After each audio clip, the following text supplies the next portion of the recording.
अस्सलाम वालेकुम। Likhari online magazine में खुश आमदीद। Mr and Mrs beast, Maryam Fayaz. जी ये कह लो कि सेकंड लास्ट एपिसोड है, इसके बाद लास्ट एपिसोड और फिर जो ऑन गोइंग प्रोजेक्ट्स हैं हमने उन पे काम करना है और फिर ट्राई करते हैं कि आहिस्ता आहिस्ता कुछ नावल्स को पहले ख़त्म करें फिर उसके बाद आगे चलें। लेकिन जो पेड नावल्स हैं उन पे थोड़ा सा वक्त लगा करेगा, लेकिन उनको भी देखते हैं कि कैसे मैनेज करना है। तो चलें जी स्टार्ट करते हैं। दोपहर के साए तेज होते जा रहे थे। इस्लामाबाद हाई कोर्ट से काफिला रवाना हो चुका था। सड़क पर सायरन की आवाज़ें अब मांद पड़ गई थी, लेकिन मुराद की गाड़ी अभी ताक़ुब में थी। उसके सामने दो मखसूस जेलर वैन थी, जिसमें रंधावा को सख्त हिफाजती इंतजाम के तहत लेकर जाया जा रहा था। मुराद के हाथ स्टेयरिंग पर सख्ती से जकड़े हुए थे। आंखों में एक गैर मुतज़लज़ल फैसला था। इसी लम्हे उसे सामने से इशारा मिला। एक वीरान रास्ते पर वो मखसूस मकाम था जहाँ दिलावर पहले से मौजूद था। सब कुछ मंसूबे के ऐन मुताबिक। मुराद ने सड़क के किनारे आकर गाड़ी रोक दी और वायरलेस पर जेलर से बात की। मकाम आ गया है, अब वही करना जो तय हुआ था। दूसरी तरफ से जेलर की आवाज़ में हिचकिचाहट थी। मुराद, मैं अभी समझता हूँ ये कानूनी तरीका नहीं है, इसको जेल की इजाज़त के बगैर लेकर जाना। मुराद ने आहिस्ता मगर गहरी आवाज़ में कहा।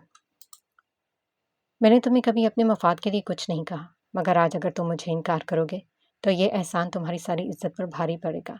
तुमसे कोई जवाब नहीं मांगेगा। तुमने बस इतना कहना है कि कैदी ने फरार होने की कोशिश की है। कमिश्नर साहब की गलत मनसूबाबंदी की वजह से ऐसा हुआ। जो जवाब होगा मुझसे मांगा जाएगा। एक लम्हे की खामोशी, फिर जेलर ने थके लहजे में कहा, ठीक है, मगर ये तुम्हारी जिम्मेदारी होगी। मुराद ने फ़ोन बंद किया और गाड़ी से बाहर निकल आया। चंद ही लम्हों बाद जेलर वैन रुक चुकी थी। सड़क सुनसान थी, गर्द उड़ती हुई फिजा को बोझल बना रही थी। वैन के दरवाजे खुले थे।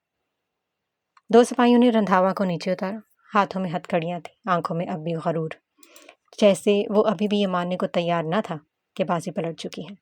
रंधावा ने जैसे ही मुराद को सामने देखा, तनकर खड़ा हो गया। कहाँ लेकर जा रहे हो मुझे? मुराद ने कदम बढ़ाते हुए कहा, तेरे पालतू के पास। अब तक इसके मकरू चेहरे से पर्दा हट चुका होगा। रंधावा ने तंजिया मुस्कुराहट के साथ कहा, खेल अभी खत्म नहीं हुआ मुराद, तुम नहीं जानते कि तुम किसको छेड़ बैठे हो। मुराद इसके करीब गया और आहिस्ता उसके कान के करीब झुककर कहा, the game is over. Randhawa का चेहरा एक लम्हे को सख्त हुआ। मुराद ने सिपाहियों को इशारा किया और रंधावा को दूसरी गाड़ी में मुंतकिल किया गया। दिलावर गाड़ी के पास मौजूद था, बिल्कुल खामोश, प्रोफेशनल अंदाज में। उसने पर एक बार सर हिलाया और रंधावा को गाड़ी में बिठा दिया।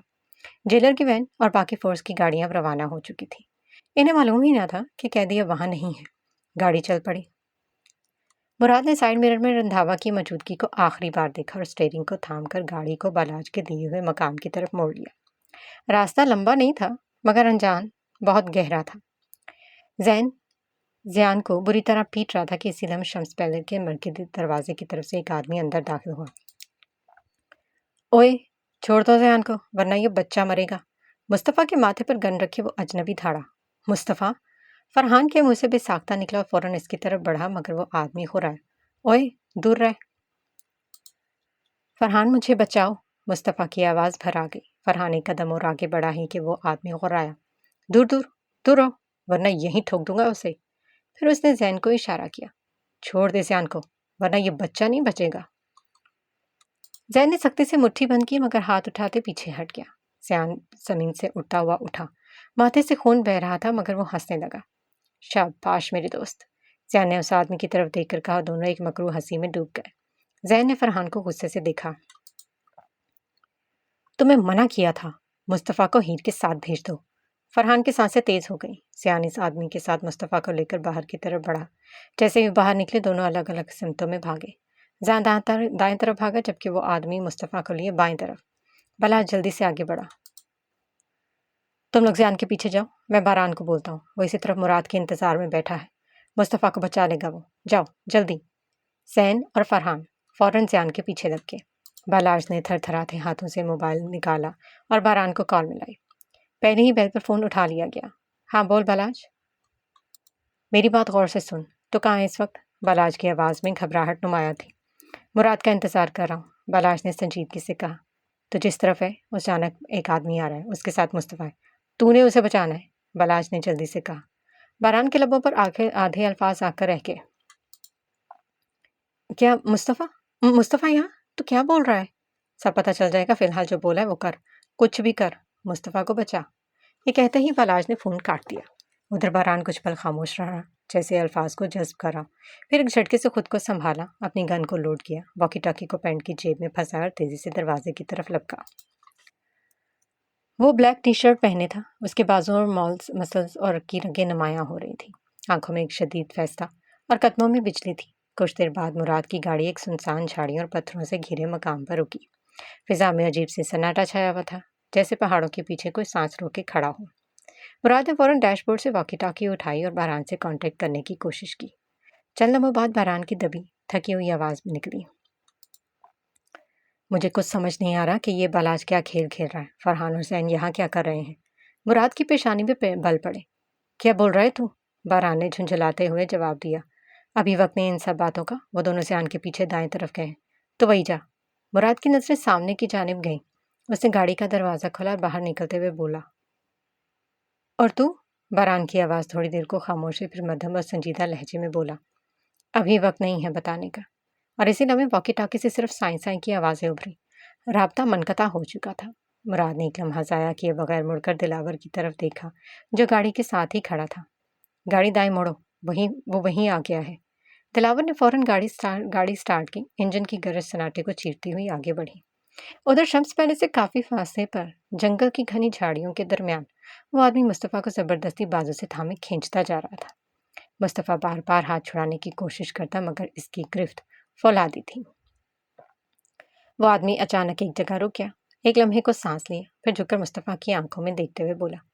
مصطفیٰ، بس بہت ہو گیا، اب تمہارے چاچا کے پاس لے کر جا رہا ہوں، تمہارے ولید چاچا، وہ تمہیں بہت یاد کرتے ہیں۔ مصطفیٰ نے اپنی آنکھیں مینچ لی، ہونٹ کپ کپائے اور چیخا۔ میرے کوئی چاچا نہیں ہے، وہ گندے ہیں، وہ بہت گندے ہیں۔ وہ آدمی بپھرتے ہوئے بولا۔ پچھتاؤ گے مصطفیٰ، بہت پچھتاؤ گے۔ اس نے ایک بار پھر بے رحمی سے مصطفیٰ کو اپنے بازو میں دبوچا اور گھسیٹنے ہی والا تھا کہ ایک دبیز درخت کی آڑ سے کسی کے قدموں کی چاپ ابھری۔ وہ آدمی چونک کر پلٹا، سامنے باران کھڑا تھا، کالے لباس میں، چہرے پر گمبھیر سنجیدگی، مگر ہونٹوں پر ایک پرسکون مسکراہٹ۔ مصطفیٰ نے جیسے ہی اس کو دیکھا تو اس کی آنکھیں چمک اٹھی۔ تو تم بھی یہاں پر ہو باس؟ مصطفیٰ کی ننھی ہنسی گونجی۔ باران کے ہونٹوں پر مسکراہٹ گہری ہوئی، مگر اگلے ہی لمحے وہ مسکراہٹ غصے میں بدل گئی۔ باران کی آنکھیں سخت ہو گئیں، جبڑے بھینچ گئے۔ اس نے آہستہ قدم بڑھائے۔ رک جاؤ، وہ آدمی دھاڑا، اور اگلے ہی پل گن نکال کر مصطفیٰ کے سر پر تان دی۔ باران کی نظریں لمحہ بھر کو ڈگمگائی، مگر قدم نہ رکے۔ باران کی انگلی نے لبلبا دبا دیا، گولی سیدھا اس کے ہاتھ میں لگی۔ گن اس آدمی کے ہاتھ سے چھوٹ کر دور جا گری۔ مصطفیٰ، بھاگو! باران دھاڑا۔ مصطفیٰ نے ایک پل کو باران کو دیکھا، پھر مڑا اور جنگل کی سمت، دوسری سمت دوڑ لگا دی۔ باران نے سر پیٹتے ہوئے چیخا۔ ابے ادھر کدھر جا رہا ہے، ادھر! مگر مصطفیٰ گم ہو چکا تھا جھاڑیوں میں۔ دوسری جانب وہ زخمی عادل درد سے کراہتا ہوا زمین پر بیٹھا تھا، مگر جلد ہی ہمت جمع کر کے دوسرے ہاتھ سے زمین پر گری گن اٹھائی اور باران پر سیدھا فائر کیا۔ باران جھٹ درخت کے پیچھے چھپ گیا۔ گولیاں درختوں سے ٹکرا کر چنگھاڑتی رہیں، مگر کچھ دیر یوں ہی فائرنگ ہوتی رہی۔ باران نے خود کو جھکائے رکھا، پھر جیسے ہی لمحہ بھر کو خاموشی چھائی، وہ آدمی گن تھامے الٹے قدموں مصطفیٰ کے پیچھے بھاگا۔ اوہے! باران غصے سے دھاڑا۔ وہ فوراً اپنی گن لوڈ کرتا زمین پر ایک گھٹنا ٹکائے تیزی سے کھڑا ہوا اور پوری رفتار سے جھاڑیوں کو چیرتا اس کے پیچھے دوڑ پڑا۔ ہوا میں باران کی سانسیں اور گھنی جھاڑیوں کی سرسراہٹ گونج رہی تھی۔ زین دوڑتا جا رہا تھا، سانسیں پھولی ہوئی، دل دھڑکنے سے بے قابو، مگر جیسے ہی اس نے اگلا قدم اٹھایا، ایک دھڑک سا محسوس ہوا۔ اس کے سامنے اچانک ایک گاڑی آ رکی۔ وہ مراد کی گاڑی تھی۔ زین کے قدم وہیں پر ہی رک گئے۔ اس سے پہلے کہ وہ پلٹتے، پیچھے سے جیلر کی وین آ رکی۔ اب وہ دونوں جانب سے گھر چکا تھا۔ زین نے ہانپتے ہوئے مراد کی طرف دیکھا، جس کے عقب میں دلاور نے گاڑی کا دروازہ کھولا۔ ہتھکڑیوں میں جکڑا رندھاوا وین سے نیچے اتارا۔ ایک پل کے لیے زنان اور رندھاوا کی نظریں ٹکرائی۔ خاموشی، سناٹا، دونوں جانتے تھے اب کھیل ختم ہو چکا ہے۔ زین نے لمحہ ضائع کیے بغیر اپنی تربیت کا ثبوت دیا اور رندھاوا کو وہیں چھوڑ جنگل کی طرف دوڑ لگا دی۔ زین، تم مجھے یوں چھوڑ کر نہیں بھاگ سکتا! رندھاوا چیخا، مگر زین پیچھے موڑے بغیر اندھیرے میں گم ہو گیا۔ اسی لمحے پیچھے سے زین، احمد اور بالاج وہاں پہنچے۔ انہوں نے زین کو بھاگتے دیکھا تو زین اور احمد فوراً اس کے پیچھے دوڑے تھے۔ مراد دلاور کے پیچھے کھڑا تھا، جبکہ دلاور رندھاوا کو قابو میں رکھے ہوئے تھا۔ بالاج نے نفرت سے رندھاوا کو دیکھا اور سرد لہجے میں کہا، میں نے کہا تھا تمہیں، एक दिन तुम अपने अंजाम को ज़रूर पहुंचोगे। रंधावा हंसा। हंसी में जहर भरा हुआ था। तुम लोग मुझे मार नहीं सकते, मारोगे तो खुद फंसोगे। अगले ही लम्हे वो हथकड़ियों समेत दिलावर को जोर से धक्का देकर भागने को लपका, मगर वो बहुत अनाड़ी साबित हुआ। भागता ही था कि दो साए सामने से उभरे। दो लड़कियां, चेहरों पर नकाब, हाथों में गंज थामे, रंधावा की तरफ बढ़ी। मुराद और दिलावर ठटक गए। रंधावा ने खौफ और हैरत से देखा और एक कदम पीछे हटाया। बालाज ने मुस्कुराकर फखर से कहा, मुझे खुशी हुई तुम दोनों को यहाँ पर देखकर। इनमें से एक लड़की आगे बढ़ी, नकाब हटाया। वो ज़ैनब थी। रंधावा की आंखें फैल गई। दिल जैसे सीने में धड़कना भूल गया। तुम?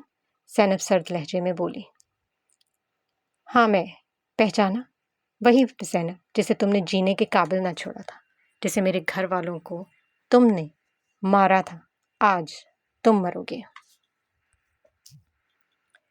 रंधावा नफी में सर हिलाता पीछे हटता गया। मुराद ने बालाज की जानिब देखा, जैसे कहना चाह रहा अभी और क्या बाकी है। बालाज महज कहकहा मारकर रह गया। मुराद ने वहीं खड़े खड़े दूर से उसे लानत दी। ज़ैनब आंखें बढ़ चुकी थी, जबकि दूसरी लड़की, जिसका चेहरा अभी भी नकाब में था, सीने पर हाथ बांधे खामोश खड़ी रही। दिलावर ने मुराद के कान के करीब सरगोशी की। ये लड़की कौन है? मुराद ने बुरा सा मुंह बनाया। क्यों, बाजी बनानी है? दिलावर की नजरें चमकी। ये दूसरी लड़की यकीनन मारिया है। मुराद ने संजीदगी से सर हिलाया। काफ़ी खतरनाक है ये। उस दिन जब ये फाइलें लेने के चक्करों में इन आदमियों का जो हशर किया था उसने, कसम से मैंने जिंदगी में इतनी खतरनाक लड़की आज तक नहीं देखी। बालाज ने मुराद को इशारा किया, जिस पर मुराद फौरन सीधा हुआ। मुराद, अपनी गन दे इसे। मुराद ने सीने पर पत्थर रखकर अपनी गन ज़ैनब के हवाले की। ज़ैनब ने अपनी साथी गन जेब में रख दी और मुराद की गन थामकर रंधावा की तरफ बढ़ाई। रंधावा कांपते हुए चीखा, नहीं, तुम ये नहीं कर सकती। रुक जाओ, प्लीज रुक जाओ। ज़ैनब के हाथ थरथराए। इसके कानों में अपने नन्हे भाई की लाश और माँ की आखिरी सिसकी गूंजी। उसने आंखें मींची, सख्त किया, मगर फायर न कर सकी। गन नीचे कर दी। बालाज चीखा, ज़ैनब, फायर। ज़ैनब ने आस्तिकी से आंखें खोली, बालाज की तरफ देखा और पुरसकून मगर हतमी अंदाज में बोली, नहीं भाई, मैं अपने हाथ इसके गंदे खून से रंगना नहीं चाहती। इसका फैसला कानून ही करेगा। उसने गन मुराद की तरफ बढ़ाई। मुराद और दिलावर ने फखर से उसे देखा। मुराद ने गन वापस ली और फौरन बोला, दिलावर, गाड़ी में डाल इसे। दिलावर ने एक सिपाही के साथ मिलकर रंधावा को घसीटा और वैन में डाला। दरवाज़ा जोरदार आवाज़ के साथ बंद हुआ। इसी दमे बालाज मारिया की तरफ बढ़ा। उसने उसे खामोशी से सर का हिलाकर इशारा किया। वो दोनों जंगल की जानिब भाग खड़े हुए। इनके पीछे मुराद और ज़ैनब दौड़े। दिलावर वैन को लॉक करता सिपाहियों को मुस्तैदी से वहीं छोड़े हुए इनके पीछे लपका। मिशन अब खतरे की सिमत बढ़ चुकी थी और जंगल एक नए फैसले का गवाह बनने जा रहा था। जंगल में वो आदमी दरख्तों के बीच घूम रहा था। नजरें बेचैनी से इधर उधर दौड़ती चली जा रही थी। मुस्तफ़ा, कहाँ छुप गया है तू? बाहर निकल, अब बच के नहीं जाएगा। वो बड़बड़ा रहा था। मुस्तफ़ा एक घने दरख्त के नीचे सांस रोके बैठा था। खौफ से इसका दिल जोर जोर से धड़क रहा था। इसकी शर्ट का एक छोटा सा कोना दरख्त के पीछे से झलक रहा था। आदमी की नजरें अचानक ही इस पर जा टुकी। वो रुक गया, खामोशी से आहिस्ता आहिस्ता कदम बढ़ाता मुस्तफ़ा के पीछे जा खड़ा हुआ। पत्तों की सरसराहट हुई। मुस्तफ़ा घबरा कर मुड़ा और अगले ही लम्हे वो आदमी इस पर झपट पड़ा। मुस्तफ़ा को जोर से दबोच दिया। बस बहुत हो गया मुस्तफ़ा, जिद मत करो, हमें चलना है यहाँ से। वो दांत पीसते हुए बोला। मुस्तफ़ा ने जोर लगाया, हाथ पाँव मारे। नहीं, मैं तुम दोनों के साथ नहीं जाऊँगा, छोड़ो मुझे। वो आदमी उसे और जोर से दबाने लगा, इसलिए मुस्तफ़ा ने पूरी ताकत से इसका कान काट लिया। वो आदमी दर्द से चीख पड़ा। उसकी गिरफ्त ढीली पड़ी। मुस्तफ़ा ने मौका का फ़ायदा उठाया, फ़ौरन खुद को छुड़ाते हुए भाग खड़ा हुआ। कमीने बच्चे, रुक ज़रा तू। वो शख्स चीखता हुआ उसके पीछे भागा। मुस्तफ़ा जंगल में दौड़ता जा रहा था। कदम कदम लड़खड़ाते, सांस फूला हुआ था। अचानक सामने से बारहान आ गया। मुस्तफ़ा ठुठक कर रुक गया। पीछे मुड़कर देखा तो वो आदमी भी आकर रुक गया। अब दोनों इसके सामने खड़े थे। मुस्तफ़ा ने एक को दाएं तरफ, दूसरे को बाएं तरफ देखा। उलझन, खौफ, हैरत सब एक साथ चेहरे पर उसके छाए हुए थे। मुस्तफ़ा, मेरी तरफ आओ, इसकी तरफ मत जाना, बारहान ने मजबूत आवाज़ में कहा। नजरें मुस्तफ़ा पर जवाए, जो अब भी कुछ फासले पर खड़ा था। इसी लम्हे वो शख्स आगे बढ़ा। आवाज़ में नरमी और फरेब था कि शायद मुस्तफ़ा इसकी बातों में आ जाए। मुस्तफ़ा, बेटा मेरी तरफ आओ, मैं तुम्हें तुम्हारे चाचू के पास ले जाऊँगा। इसकी बातों में मत आओ। मुस्तफ़ा ने एक पल को खामोशी से उसकी तरफ देखा, जैसे कुछ सोच रहा हो। फिर अचानक चीखा, अपनी भैन नूं लैके जा। बारान दिल खोल कर हंसा था। शाबाश मेरी शेर। ये कहकर मुस्तफ़ा ने बारान की तरफ दौड़ लगा दी। अगले ही लम्हे वो शख्स गुस्से से गरजा, जेब से गन निकाले और मुस्तफ़ा पर निशाना साध लिया। बारान की नज़र पड़ी, उसने एक लम्हा ज़ाया न किया। आगे बढ़कर मुस्तफ़ा को बाहों में उठाया और दरख्त के पीछे छुप गया। गोली दरख्त को छूती गुजर गई। वो शख्स आहिस्ता आहिस्ता बारान की तरफ कदम बढ़ाने लगा। बच्चा मुझे दे दे वरना अंजाम बहुत बुरा होगा, बारान ने मुस्तफ़ा को महफूज करते हुए चीख कर जवाब दिया। तुझे मैं इसका एक बाल भी ना दूँ, खबीस इंसान। उसने फ़ौरन रुख मोड़ते शख्स के बाजू पर गोली मारी। वो दोबारा ज़मीन पर गिरा, दर्द से कराहता रहा। बारान ने लम्हा ज़ाया न किया, मुस्तफ़ा को कंधे पर लाद लिया और गाड़ी की तरफ दौड़ लगा दी, जो सड़क के किनारे से ज़्यादा दूर नहीं थी। मुस्तफ़ा एहजाज करने लगा था, मुझे नीचे उतारो, मैं खुद चल सकता हूँ। बारान हंसा, चुप कर टेडी बकरी, और तेज़ी से गाड़ी की तरफ बढ़ा। पीछे वो शख्स कराहते ज़मीन से उठा और हिम्मत मजतमा करते दोबारा उनके पीछे भागा। वो सब जैन के पीछे जंगल में भाग रहे थे। जैन और अहमद बहुत आगे निकल चुके थे, जबकि बालाज, मुराद, ज़ैनब, दिलावर और मारिया उनके पीछे थे। अंधेरा बढ़ रहा था, कदमों की चाप, सांसों की आवाज़ और पत्तों की खड़खड़ाहट फिजा में गूंज रही थी। अचानक एक झाड़ी जोर से हिली और 7-8 हट्टे कट्टे आदमी अचानक से सामने नमूदार हुए। इनके चेहरों पर दरिंदगी, आंखों में शोले और हाथों में डंडे और जंजीरें थी। वो ज़ैन के आदमी थे जो रंधावा के हुक्म पर तैनात किए गए थे। उन्होंने इन सब का रास्ता रोक लिया। सब एक पल को रुक गए, घूर घूर कर इन्हें देखा, फिर एक दूसरे को। बाराज ने सामने आते मुसल्ला आदमियों को देखकर जल्दी से मुराद की तरफ झुकते कहा, मुझे लड़ने का कोई एक्सपीरियंस नहीं है, तुम लोग मार खाओ, मैं इनके पीछे जाता हूँ। मुराद ने झट से लानत दी, हरामखोर, पीछे हट जा। और इसी लम्हे लड़ाई शुरू हो गई। बालाज छुपता छुपाता एक तरफ से निकल गया और आगे को भागा। पीछे बाकी सब एक्शन में आ चुके थे। मुराद ने एक आदमी को गर्दन से दबोचा और दरख्त से दे मारा। ज़ैनब ने एक के पीठ में घोंसा मारा तो दूसरे की टांग पर लात मार रसीद की। दिलावर ने एक आदमी के सर पर गिराकर घोंसा मारा, लेकिन उसे संभालने से पहले एक और आदमी उसकी तरफ बढ़ा। मारिया ने एक चाकू निकाला और एक दम दोनों आदमी पर झपट पड़ी। उसके हाथों से हथियार गिरने लगे। वो चीखते पीछे हटने लगे। मारिया जैसे किसी पुरानी जंगजू की तरह वार पर वार कर रही थी। एक लम्हे में 3 को जख्मी कर चुकी थी। एक हट्टा कट्टा चौड़ा आदमी दिलावर की तरफ बढ़ा। दिलावर के हाथ पैर कांपने लगे। भाई, जोर का ना मारना प्लीज। वो हाथ जोड़ता पीछे होने लगा। इस आदमी ने डंडा उठाया, पूरी कुव्वत से दिलावर की कमर पर दे मारा। ओह, यहाँ मत मारो, लगती है। मुराद ने उसकी हालत देखा तो चीखा, साले लानत है तेरे मर्द होने पर। दिलावर की गैरत पर चोट लगी। वह एकदम उठा और गन निकालते बोला, मुराद, तुमने मेरी सोई हुई गैरत जगा दी। उसने निशाना लेते ही उस हट्टे कट्टे आदमी की टांग पर गोली दे मारी। आदमी जमीन पर गिरकर कराहने लगा। दिलावर झुकते हुए बोला, सॉरी भाई, थोड़ी सी चीटिंग कर ली, लेकिन वो सुना होगा ना, मोहब्बत और जंग में सब जायज़ है। कुछ देर में इन चारों ने इन लोगों को ठिकाने लगा दिया। शायद अनाड़ी थे बहुत। जंगल की फिजा में एक बार फिर सन्नाटा छा गया और वह सब दोबारा सांस दुरुस्त करते आगे को भागे। बारान थका मगर चौकन्ना मुस्तफ़ा को संभालते जंगल के घने दरख्तों से निकलकर सड़क के किनारे खड़ी गाड़ी तक पहुंचा। फिजा में अभी कुछ धुंध सी फैली हुई थी। बारान ने एक हाथ से मुस्तफ़ा को संभाल रखा था और दूसरे हाथ से जेब में हाथ डालकर वॉकी टॉकी और गाड़ी की चाबी निकाली। चाबी से गाड़ी को अनलॉक करते उसने मुस्तफ़ा के लिए दरवाज़ा खोला। चलो बैठो यहाँ। मुस्तफ़ा चुपचाप पैसेंजर सीट पर बैठ गया। उसकी सांस तेज थी और चेहरा उलझा हुआ। बारान गाड़ी की ड्राइविंग साइड की तरफ बढ़ाई कि अचानक सामने से वही आदमी नमूदार हुआ, जख्मी, मगर हाथ में गन थामे हुए। इसके चेहरे पर जुनून था और आंखों में सुर्खी। वो जोर से चिल्लाया, रुक जा, बच्चा मुझे दे दे। बारान ने एक नज़र उसे देखा, ठंडा, बेतासुर, और जैसे इसकी बात को हवा में उड़ाया। वो ड्राइविंग सीट का दरवाज़ा खोलकर अंदर बैठ गया। चाबी घुमाकर गाड़ी स्टार्ट की। वो आदमी हवा में हाथ लहराते बारान पर गन तान चुका था। वो सामने है हमारे, मुस्तफ़ा चीखा, मगर अगले लम्हे बारान ने इसका तेज़ एक्सीलरेटर पर पैर मारा। गाड़ी खोराते हुए आगे बढ़ी और सीधा जाकर इस आदमी को टक्कर मार दी। वह चीखते हुए साइड पर जा गिरा। गन उसके हाथ से छूट गया और वह ज़मीन पर लड़खड़ाता हुआ रुक गया। मुस्तफ़ा ने शीशे से देखा, आंखें फैल गई। तुमने इसे गाड़ी से उड़ा दिया? मुस्तफ़ा ने बारान ने कंधे उचकाते लापरवाही से जवाब दिया, हाँ तो? मुस्तफ़ा कुछ देर खामोश रहा। शायद वो भी समझ गया था यहाँ अब रहम की कोई गुंजाइश बाकी नहीं। باران نے گاڑی کی رفتار بڑھا اور سیدھا شمس پیلس کی جانب گاڑی دوڑا دی، جو کہ دور نہ تھا۔ جنگل کا اختتام ایک ڈھلوانی مقام پر آ کر ہوا تھا، جہاں گھنی جھاڑیوں کے بعد زمین اچانک ختم ہو جاتی تھی اور آگے ایک گہری کھائی اپنا دہانہ کھولے موجود تھی۔ وہی مقام تھا جہاں سب کے قدم رک گئے۔ وہ وہاں سب پہنچے تو سامنے کا منظر ہولناک تھا۔ سیان زمین پر نیم بے ہوش پڑا تھا اور زین اس کے اوپر جھکا اسے بری طرح سے پیٹ رہا تھا۔ ہر گھونسا، ہر لات جیسے برسوں کی دبی ہوئی کوئی اذیت کا بدلہ تھی۔ اس کے چہرے پر غصہ، دکھ اور بے بسی سب مل کر کسی طوفان کا روپ اختیار کر چکے تھے۔ سائڈ پر احمد اور بالاج کھڑے تھے، جیسے کوئی فلم دیکھ رہے ہوں۔ احمد اب بھی شوق میں تھا، چہرہ زرد، آنکھیں خالی۔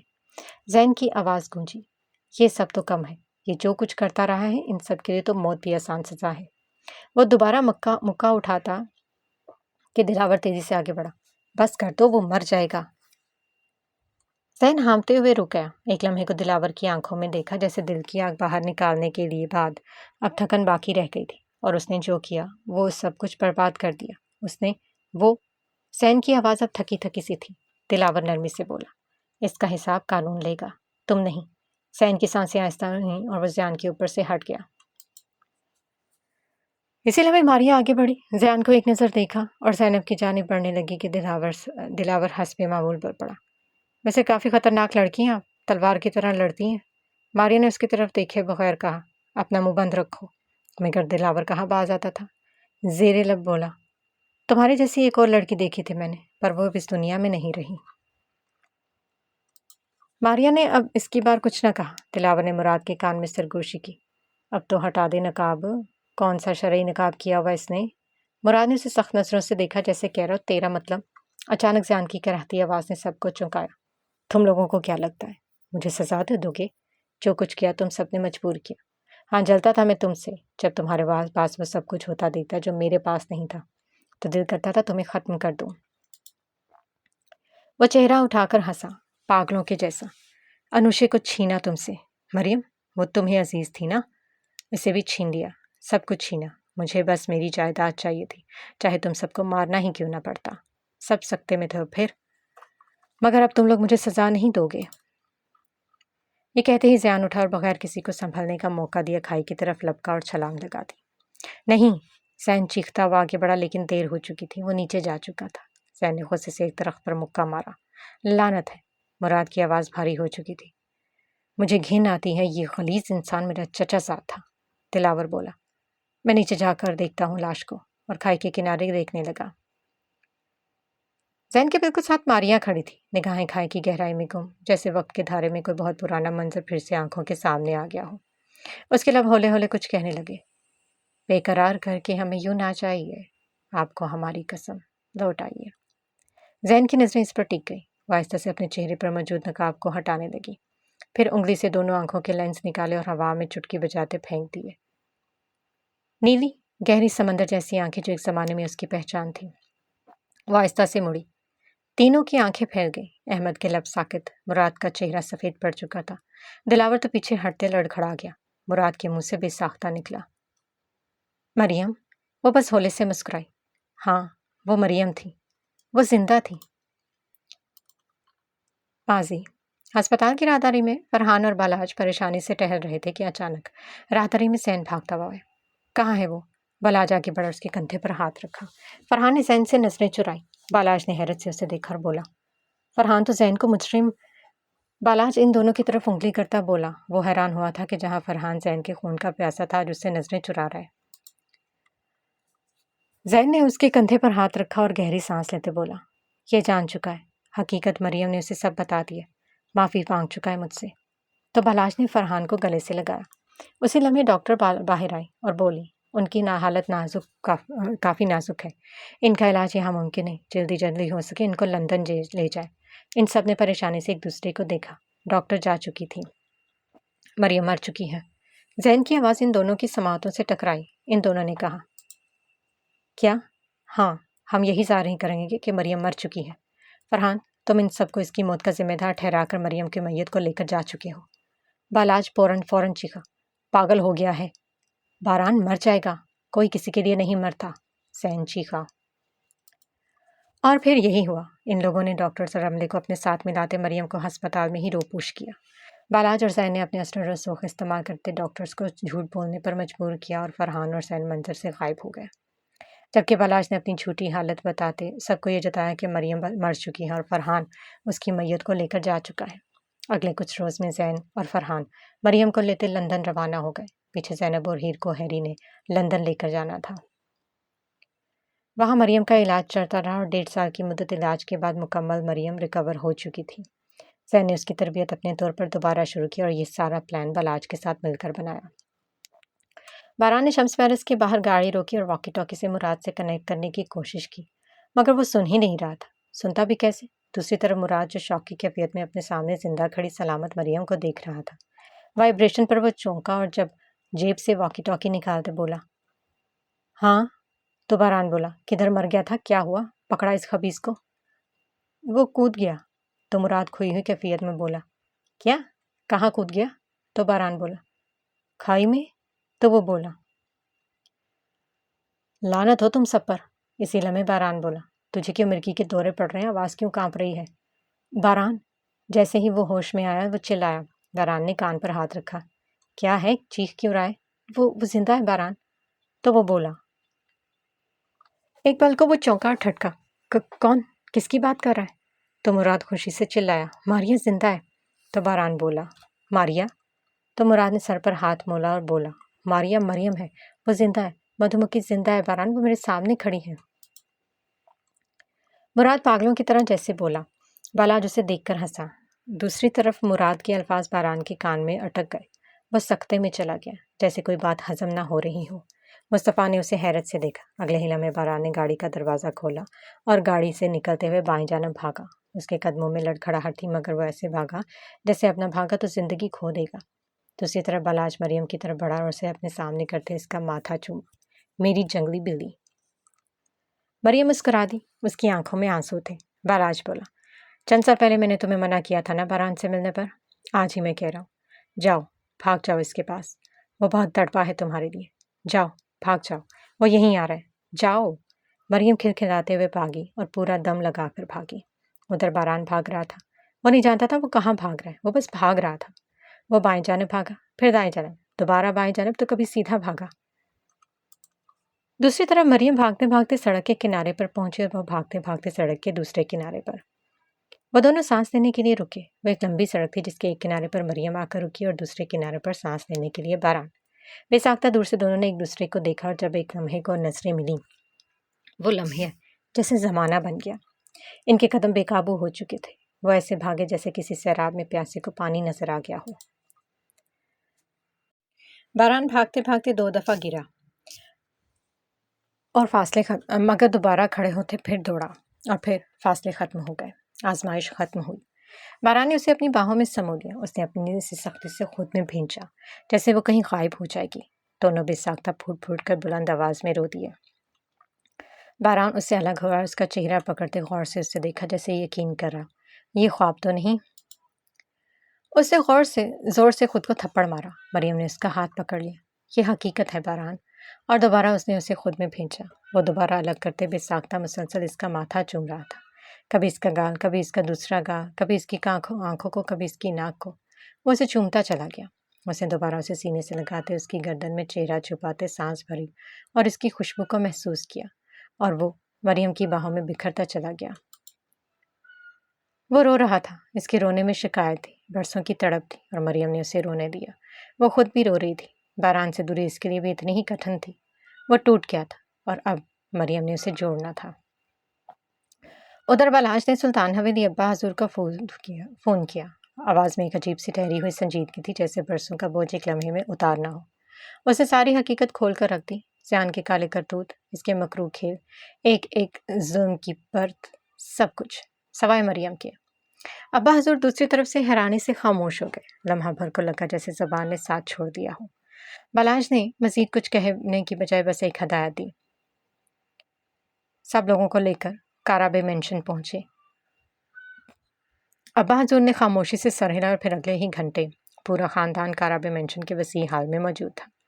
सबके चेहरों पर बेचैनी थी, सवाल थे, हैरानी थी, और फिर जैसे जैसे ज़ियान की असल हकीकत सब पर आया हुई तो हैरत का कोई ठिकाना न रहा। बस चंद चेहरे ऐसे थे जो बिल्कुल खामोश, पुरसकून अंदाज में बैठे थे। आयशा सुल्तान, दादी और आयशा के पहलू में बैठे खामोश आंखों वाले बुजुर्ग। गोया ये इनके लिए कुछ नया नहीं था। तभी जहान उठा, निगाहें दादी पर जमा दी। आपने हमसे क्यों छुपाई ये हकीकत? आपने दादी क्यों क्यों इस खबीज को छुपा कर रखा? दादी ने एक लम्हा आंखें बंद की और फिर चेहरा झुका लिया। वो बूढ़े थे, मगर आज पहली बार वो थके हुए लगा थे। हनान उठा, आवाज भारी थी। मैं आधी हकीकत जानता था। अनुषा को कई दफा रोका था जान से दूर रहने को, मगर वो नहीं मानती थी। बहुत कहा, मगर उनकी आंखों में मोहब्बत की पट्टी बंधी हुई थी। दिन रात इन्हें तड़पता देखा, एक एक लम्हा जलते देखा। वो जो इनको तड़पाता था, जो इनको अजियत देता था, वो इनका अपना शौहर था। हनान की आंखों में दुख के साए तैर रहे थे। जब उन्होंने नकार नहीं किया था तब भी मैंने समझाया था, मगर वो नहीं माने। और आखिर अंजाम क्या हुआ? मौत। मैंने उस औरत से ज़्यादा अहमक और कोई नहीं देखा जो मोहब्बत में अपना तन मन, यहाँ तक कि अपनी इज्जत दिल नफ्स का भी सौदा कर दे। वो मर्द इनको निकाह के ढकोसते देता है और ये अहमक उनकी बातों में आ जाती हैं, खुद को भी धोखा देती हैं और अपने घर वालों को भी। और अंजाम क्या होता है? महज रुसवाई। नामहरम की मोहब्बत एक शराब की तरह होती है जिसमें सब स्पाख दिखाई तो देते हैं, मगर हकीकत महज एक धोखा, फरेब। और औरत को इसका वबाल दुनिया और आखिरत दोनों में उठाना पड़ता है। अनुषे मर गई। मुझे लगा जैन भाई ने मोहब्बत में नाकामी पर इनको धक्का दिया होगा, मगर आज पता चला कि ज्यादती तो शुरू दिन से इनके साथ होती रही है। हनान रुका, फिर आहिस्ता आहिस्ता चलता हुआ जहान के करीब आया। एक पल को उसे देखा और फिर हाथ जोड़ दिए। मैं बस इसीलिए डरता था, अपनी बहनों के मामले में किसी पर भरोसा नहीं करता था। मुझे डर था कि कहीं तुम भी माहीन के साथ। जहान एक पल को खामोश रहा, फिर आगे बढ़ा और हनान को गले से लगा लिया। बस करे हनान भाई, मुझे आपसे कोई शिकायत नहीं है। मूसा भी खामोशी से हटा और हनान को गले लगा लिया। फिर इशार और माहीन भी आगे बढ़े और इन सब ने जैसे अपने आंसू और लम्हों को एक दूसरे के साथ बांट लिया। तभी एक कुर्सी से आयशा सुल्तान की आवाज़ उभरी, नरम मगर दुख भरी।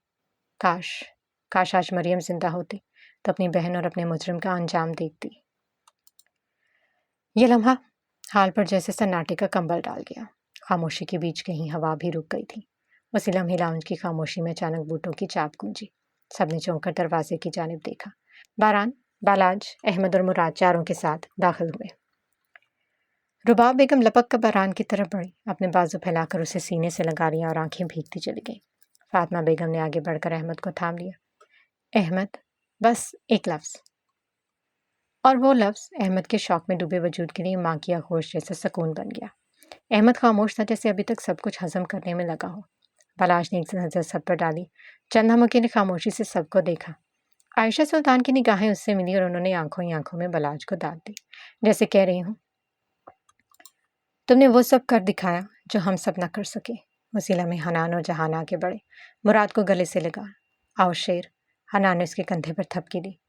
क्या तबाही फेरी है तुमने? मुराद ने हंसते हुए इन दोनों को खींचकर अपने साथ लिपटा लिया। रुबाब बेगम ने बारान का चेहरा थाम कर माथे पर बूसा दिया। मेरा बच्चा आज खुश लग रहा है। बारान ने हल्की सी मुस्कुराहट दी, मगर माँ की निगाहें कुछ और ही देख रही थी। तुम रोए हो बारान? अपनी आंखें देखो। रुबाब बेगम की मुस्कुराहट मध्यम पड़ गई। बारान ने नजरें चुरा ली और मुराद को देखा, एक ऐसा देखना जिसमें लफ्जों से ज्यादा सवाल थे। और तभी लाउंज में जैसे हवा थम गई। दरवाजे से फरहान और मरियम दाखिल हुए। दोनों ने हम आवाज होकर सबको सलाम बुलंद सलाम किया। सब चौंक कर मुड़े और लम्हा भर के लिए साकित हो गए। ईसा के मुंह से भी साख्ता निकला, मरियम, और फिर जैसे कमरे में सुकून जम गया। कोई बोल ना सका, बस नजरों में हैरत, दिलों में बेयकीनी। वो जिंदा थी, सलामत, उनके सामने। मरियम। बालाज ने मुस्कुराकर सबके चेहरों के तासुरात देखे और एक गहरा सुकून इसके चेहरे पर उभरा। मरियम अचानक भागी और आयशा सुल्तान के सीने से लग गई। आयशा सुल्तान ने बेयकीनी से इसका चेहरा देखा, जैसे यकीन करना चाह रही हूँ कि ये ख्वाब नहीं, ये उनकी मरियम है, जिंदा है। तब बालाज आगे बढ़ा और हातिम के खुले मुंह पर एक चमाट मारते बोला, हमारी मरियम जिंदा है। हातिम एक लम्हे को चौंका, फिर खुशी से उछल पड़ा। सच? बालाज ने सर अस्पात में हिलाया। हातिम आगे बढ़ा, आयशा सुल्तान से मरियम को अलग किया और उसे अपने सीने से लगा लिया। मेरी मरियम। उसने सुकून से आंखें मूंद ली। इसी लम्हे दरवाज़ा एक बार फिर खुला। हीर, फरहान, मुस्तफ़ा, सैन और जैनब अंदर दाखिल हुए। सबकी नजरें सैन पर थी। ایک پل کو سب کی حیرت اور خوشی شرمندگی میں بدل گئی، مگر جب نگاہ زینب پر پڑی تو دانین جیسے اچھل پڑی۔ زینب زینب کھلکھلا کر ہنسی اور تیز قدموں سے بھاگ کر دانین کے گلے لگ گئی۔ دونوں بچھڑی سہیلیاں برسوں بعد ایک دوسرے سے یوں ملی جیسے وقت کی دیوار گر گئی ہو۔ اب ہر طرف خوشی، ہنسی، گلے، بوسے، آنکھیں، آنسو، جذبات کا سیلاب سب بہہ رہا تھا۔ سب یوں ہی ملنے ملانے میں مگن تھے کہ سیڑھیوں سے ملازمہ ہانپتی ہوئی نیچے آئی۔ وہ احمد صاحب، مشل بی بی کو بہت درد ہو رہا ہے، انہیں فوراً ہسپتال لے کر جانا ہے۔ احمد جیسے کسی نیند سے جاگا ہو، ایک لمحے کو بھی نہ رکا، دوڑ کر سیڑھیاں چڑھنے لگا۔ فاطمہ بیگم بھی اس کے پیچھے ہو لی۔ کچھ لمحوں بعد احمد مشل کو بازو میں اٹھائے نیچے آیا۔ وہ درد سے چیخ رہی تھی، چہرہ پسینے سے تر، لب سفید اور آنکھیں نم۔ ڈاکٹر، ہسپتال، بس اتنا کہا اور باہر کی طرف دوڑا۔ فاطمہ بیگم نے سب کو پیچھے رہنے کا اشارہ کیا۔ قدرت صاحب اور ہمنا سلطان ہمارے ساتھ ہیں، باقی سب یہیں ہیں۔ اور وہ لوگ مشل کو لیے ہسپتال کی طرف روانہ ہو گئے۔ ادھر لاؤنج میں باقی سب افراد مریم کے گرد جمع تھے۔ ایک ایک کر کے سب نے مریم سے ملاقات کی۔ جہان اور ماہین تو اسے گلے سے لگ کر رو پڑے، وقت جیسے پلٹ آیا ہو، زخم جیسے بولنے لگے ہوں۔ اب سب لاؤنج کے صوفوں پر براجمان تھے۔ مریم ابا حضور کے کندھے سے سر لگائے بیٹھے تھے اور سامنے ہی باران بیٹھا تھا، خاموش، بے نیاز سا۔ مگر نظر مریم پر رہی۔ وہ اسے فی الحال نظر انداز کرنے کی ناکام کوشش میں تھا۔ جہان نے مریم کے کان میں آہستگی سے زمین کے چند کرتوتوں کی جھلک ڈال دی تھی، اور مریم کی مسکراہٹ اب غصے میں بدل چکی تھی۔ تب دانین نے ہنستے ہوئے اچھل کر زینب سے پوچھا، یہ کیا ماجرا ہے؟ اس نے شرارتی انداز میں زین کی طرف اشارہ کیا۔ زینب شرما گئی اور زین پر خاموشی سے مسکرا دیا۔ ماضی وسیع اور ریز شمس پیلس کے لاؤنج میں زین داخل ہوا اور وہ اس وقت بلیک شرٹ کے ساتھ گرے پینٹ پہنے ہوئے تھا۔ سامنے اسے ملازمہ کھڑی دکھائی دی۔ وہ اس کے سامنے رکا اور بولا، کیسی ہے اب وہ؟ سر، حالت بہت بہتر ہے، مگر ماتم کی جگہ اب انتقام کھول رہا ہے۔ سارا دن ضد کرتی ہیں کہ باہر جانا ہے۔ ٹھیک ہے، میں دیکھ لوں گا۔ اس کے قدم سیدھا گیسٹ روم کی جانب بڑھے اور اس نے دروازے پر دستک دی۔ اندر سے کوئی جواب نہ پا کر اس نے دھیرے سے دروازہ کھولا اور اندر داخل ہوا۔ اسی لمحے زینب پیچھے سے واس نے اس پر جھپٹی جیسے زین نے بر وقت قابو کیا۔ واس اس کے ہاتھ سے چھوٹتے زمین بوس ہوا۔ زین نے غصے سے لال ہوتے چہرے سے اسے دیکھا کہ زینب نے تھوک نکلا۔ اس کی شخصیت کا روب ہی تو تھا کہ اس کی بولتی بند ہو گئی اور اس کے سامنے پہاڑ جیسا تھا، اور زینب چنٹی کی طرح جسے وہ ایک تھپڑ سے سیدھا کر سکتا تھا، مگر وہ جانتا تھا کہ عورت کی عزت کیسے کرنی۔ روایتی غصے کو سلاتے اس نے زینب کی کلائیوں کو جھٹکے سے چھوڑا۔ زینب اس سے دور ہوئی۔ کیا حرکت ہے یہ؟ مجھے تم یوں قید نہیں کر سکتے، تمہاری جان نکال لوں گی۔ زینب دوبارہ اس پر چھپٹی کہ زین نے اس کی کلائی موڑتے اس کی پشت سے لگائی اور جھٹکے سے اسے اپنے قریب کیا۔ نکالو جان، میں بھی تو دیکھوں کیسے نکالتی ہوں۔ ملک اور موت کی کچھ لگتی؟ زین نہایت سرد لہجے میں بولا کہ زینب کی زبان بند ہوئی۔ کیوں بچایا مجھے؟ مرنے دیتے؟ زینب روتے ہوئے بولی۔ زین نے اسے چھوڑا تو وہ اس سے دور ہوئی۔ میں نے تمہیں صرف انسانیت کے ناطے بچایا تھا، اور تمہیں یہاں بھی اسی لیے رکھا ہے کیونکہ تمہارا اور میرا دشمن ایک ہی ہے۔ وہ سرد مہری سے بولی۔ مجھے تمہاری ضرورت نہیں ہے۔ زینب چیخی۔ تمہیں ضرورت ہے؟ زین بھی حلق کے بل چیخا۔ تم یہاں سے کہیں نہیں جا سکتی، یہ بات جتنی جلدی اپنے ذہن میں بٹھا لو بہتر ہے۔ زین نے انگلی اٹھا کر اسے وارن کیا اور کمرے سے نکل گیا۔ اگلے دن صبح کے وقت زین آفس جانے کے لیے تیار تھا کہ اچانک زینب اس کے سامنے آئی، بولی، مجھے باہر جانا ہے، گھر میں دم گھٹ رہا ہے۔ زین نے اسے غور سے دیکھا۔ اس کے چہرے پر معصومیت تھی، مگر پہلے سے کمزور ہو چکی تھی۔ زین نے گہری سانس بھری اور جیب سے والٹ نکالتے اس میں سے ایک کارڈ نکالتے اس کے سامنے کیا۔ ڈرائیور کے ساتھ چلی جانا اور بشرا کو بھی ساتھ لے جانا، یہ رکھو، ضرورت کی چیزیں لے لینا۔ زین بظاہر لا تعلقی سے بولا، مجھے ضرورت نہیں ہے۔ زینب نے تھوڑی دیر کارڈ کو گھورا اور پھر جواب دیا۔ زین نے کارڈ کو ٹیبل پر رکھا اور گہرائی سے بولا، ہر انسان کی ضروریات ہوتی ہیں، میں تم پر کوئی احسان نہیں کر رہا، بس اپنی خوشی اور اطمینان کے لیے کر رہا ہوں۔ وہ یہ کہتے مڑا اور لمبے لمبے ڈھک بھرتا وہاں سے نکلتا چلا گیا۔ شام کو زین جب گھر آیا تو بشرا اس کے سامنے کھڑی تھی۔ زین اس کے سامنے رکا تو بشرا نے اس کے سامنے کارڈ کیا۔ سر، یہ آپ کا کارڈ میم نے دیا تھا کہ آپ کو دے دوں۔ زین نے کارڈ پکڑا اور بولا، کچھ خاص جو تمہیں لگے کہ بتانا چاہیے؟ زین نے اس کی طرف دیکھتے ہوئے پوچھا۔ وہ بولی، سر، ہم مال گئے تھے تو وہاں ایک آدمی ملا تھا، شاید زیان نام تھا اس کا۔ زین چونکا۔ کیا؟ زیان نام کا؟ جی سر۔ کیا کہا اس نے؟ سر، اس کو سب معلوم تھا کہ میم کی فیملی کے ساتھ کیا ہوا، اور یہ بھی کہ وہ آپ کے پاس ہے۔ بشرا نے اسے بتایا۔ اس کو کیسے معلوم؟ तो जैन के माथे पर शिकन उभरी। सर, वो मैम को आपके खिलाफ कुछ कह रहा था और ये भी कि वो यहाँ ना रहे। फिर मैंने मैम का हाथ पकड़ा और वहाँ से ले गई। उसने जैन को तफसील बताई तो जैन बगैर मोड़े मजीद कुछ सुने सीधा जैनब के कमरे का रुख करता कमरे का दरवाज़ा खोलता अंदर दाखिल हुआ। जैनब ने चौंक कर उसे देखा। वो गुस्से में था। जैनब खड़ी हुई। तुम आइंदा उससे नहीं मिलोगी। जैन सीधा मुद्दे पर आया। जैनब ने चंद पर उसे यूं देखा, फिर बोली, आप किस हैसियत से मुझे रोकेंगे? जैन एक कदम उसके करीब हुआ और बोला, तुम अच्छे से जानती हो तुम्हें रोकने के लिए मुझे कुछ बनने की ज़रूरत नहीं है, और जहाँ तक बात है हैसियत की तो वो बनने में ज़्यादा वक्त नहीं लगता, सिर्फ 3 लफ्ज़ों की मार हो तुम। जैनब जैसे उसके आखिरी जुमले पर साकित हुई। दिल एक अलग लय पर धड़का था। आइंदा मुझे दोहराने की ज़रूरत न पड़े। जैन ने उसे वार्न किया और जाने के लिए मुड़ा। मैं तुमसे डरती नहीं हूँ। जैन ठीक कहते, तुम एक निहायत ही खुदगर्ज इंसान हो। जैनब उसकी पुश्त पर चीखी कि जैन ने जब्त से आंखें भींचते मुड़ा। जैन, हाँ? जैन उसकी तरफ बढ़ते तेवर से बोला। वही झटके से इसके पास पहुंचा और इसका बाजू दबोचते दबी दबी आवाज में चीखा, तुम अब पछताओगी अपने इन फालसों पर। अब मैं तुम्हें बताऊंगा कि असल खुदगर्जी क्या होती है। वो कमरे से निकलता चला गया। रात तक उसने हैरी को निकाह के इंतजामात का बोला। बुशरा ने जैनब के आगे हाथ जोड़े कि कोई तमाशा ना करे वरना सर कयामत खड़ी कर देंगे। कुछ ही लम्हों में जैनब जैन के निकाह में थी। बुशरा जैनब को जैन के कमरे में छोड़ आई। जैनब का रो रो कर बुरा हाल था। कुछ देर बाद जैन कमरे में आया और जैनब को बाजू से पकड़ते अपने सामने खड़ा किया। छोड़ो मुझे, ये निकाह मेरी मर्जी से नहीं हुआ। जैनब चीखी तो जैन ने ठंडे लहजे में जवाब दिया, अच्छा, तो अब क्या काजी साहब से जाकर रिफंड लो या तुम्हें दोबारा फॉर्म भिजवा दूँ? मर्जी के साथ भर लेना। जैनब को झटके से छोड़ा और वॉशरूम में जा बंद हुआ। कुछ दिन ऐसे ही गुजरे। शाम को जैन वापस आया तो जैनब सोफे पर बैठी किसी सोच में गुम थी। जैन बोला, क्या सोच रहे हो? मैं आप पर केस कर दूंगी। किस चीज़ का? यही कि आप मुझे तंग करते हैं और मुझे नहीं रहना आपके साथ। जैन ने आईब्रो उचकाते उसे देखा जैसे उसकी ज़हनी हालत पर शुबा हो और फिर बोला, जूते पड़ेंगे तुम्हें? जूते बेइज्जत करके अलग निकाली जाओगी कोर्ट से। वो बेसाख्ता हंस दिया। जैनब ने मबहूत सा उसे देखा। उसने पहली मर्तबा उसे हंसते देखा था। वो हंसते हुए बहुत प्यारा लग रहा था, मगर एक ही दम उसे जैसे दौरा पड़ा और वो गुस्से से उठी और ऊपर जाने लगी और कमरे के दरवाजे के पास रुकी कि पीछे से जैन की आवाज़ आई, इंतहा की बदतमीज़ लड़की हो। जैन ने उसे छेड़ा। वो कमरे का दरवाज़ा बंद करने से पहले वो चीखी, इतनी ही बुरी हूँ तो छोड़ क्यों नहीं देते? जैन ने मुस्कुराते हुए ऊंची आवाज़ लगाई, नीचे आकर बोला, सुनाई नहीं दे रहा। जैन ने फिर छेड़ा कि जैनब ने गुस्से से जोर का दरवाज़ा दे मारा और एक जोरदार आवाज़ फिज़ा में गूंजी कि किचन में बुशरा बाहर आई। जैन को देखा तो वो हंस रहा था। बुशरा गश खाकर बेहोश होने वाली थी। उसे पहली दफ़ा उसे हंसते हुए देखा था। अगले दिन जैनब ने जैन को तंग करने के लिए ड्राइवर को बोला कि उसे माल छोड़ा।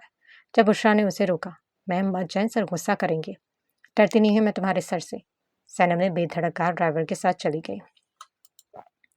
इसी दिन दोबारा उसे ज़यान मिला और उसने पूरी कोशिश की कि जैनब इसकी बात सुन ले, मगर जैनब अब इसकी बात सुनना नहीं चाहती थी। वो जो भी था वो अब जैन के निकाह में थी। शाम को जब जैन घर वापस आया, लाउंज में दाखिल होने से पहले एक गार्ड उसके पास आया और बोला, सर, आपने मुझे मैम के पीछे पीछे रहने को बोला, मैंने बिल्कुल वैसा किया। तो जैन उसके करीब हुआ और बोला, फिर कोई ख़ास बात? सर, एक आदमी ने इनका रास्ता रोका, कुछ देर बात हुई, फिर मैम चलेंगी। जैन के अंदर कुछ जलने लगा। बात क्या हुई? मालूम नहीं सर, मैं इनसे फासले पर था। ठीक है, जाओ। जैन ने उसे कहा और ग़ैज़ो ग़ज़ब की हालत में कमरे में पहुंचा और ज़ोर से दरवाज़ा खोलते जैनब की जानिब मुड़ा। कहाँ गई थी? जैन उसकी तरफ बढ़ते हुए बाहर सबसे बोला। जैनब ने बेख्तियार थूक निकला, बाहर। किसकी इजाज़त से? मैं बुशरा को बताकर गई थी। जैनब को उससे खौफ महसूस हुआ। किसकी इजाज़त से? वो धाड़ा। जैनब अपनी जगह से उछली। जैन एक झटके से इसके करीब हुआ और इसके बाजुओं को झटका देते हुए बोला, जब मैंने तुम्हें मना किया था तो क्यों गई उससे मिलने? वो धाड़ा था। जैन, दूर हटे, मुझे मुझे डर लग रहा है आपसे। वो रो दी थी। कुछ ही देर में इसकी हिचकियां बन गई थी, जिनके बीच वो बोली, मैं सिर्फ आपको तंग करने के लिए बाहर गई थी। मुझे नहीं पता था कि वो हाँ जाएंगे। खुदा की कसम, मैंने इनसे कोई बात नहीं की। जैनब बोली ही थी कि जैन ने उसे अपने सीने से लगा लिया। वो बच्चों की तरह रोने लगी और जैन उसे चुप करवाने लगा। कुछ ही देर में रोते रोते उसकी गोद में सो चुकी थी। जैन ने उसे बाजुओं में उठाते नरमी से बेड पर लटाया और जाने के लिए मुड़ा ही था कि जैनब बोली, मत जाए। اس نے جس انداز میں کہا زین خود کو نہ جانے سے روک نہ پایا اور وہیں جگہ بناتے اس کے ساتھ بیٹھ گیا۔ زینب نے نیند میں اٹھتے اس کے سینے پر سر رکھ دیا کہ زین نے لب بھینچے۔ یہ لڑکی میرے صبر کا امتحان ہے۔ ماضی کا پردہ چھٹ چکا تھا اور حال حقیقت بنے سامنے کھڑا تھا۔